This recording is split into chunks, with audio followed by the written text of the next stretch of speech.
when I look at bathrooms, test all the outlets to make sure they're working as intended, but also that they have a certain safety feature called GFCI.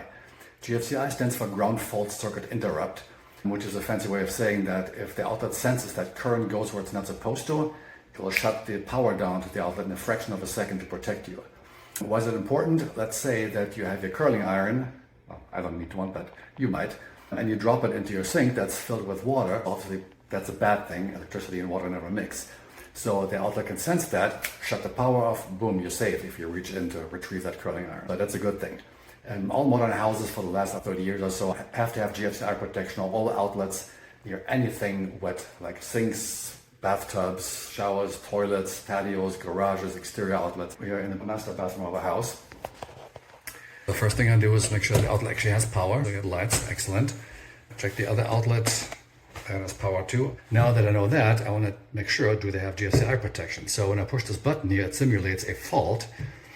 It should trip the GFCI. So let's see if that happens.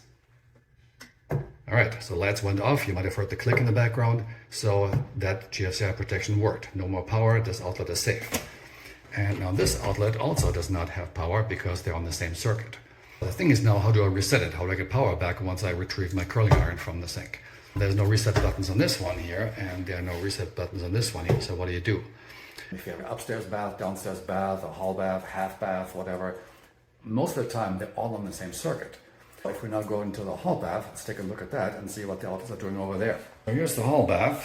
We have an outlet in here that also has no power. Over here, there's another outlet, and you can tell here by that little amber light, this is a GFCI that's actually tripped. Again, no power. I push the reset button, and now the lights are on, so power is back. We'll just reset the GFCI, and now we're going to go and test the other outlets to make sure they all work. Yep, that works too, and we'll test them on the master bath to make sure they have power as well. If you ever trip the GFCI in your house and wonder where's the reset for it, check all the bathrooms.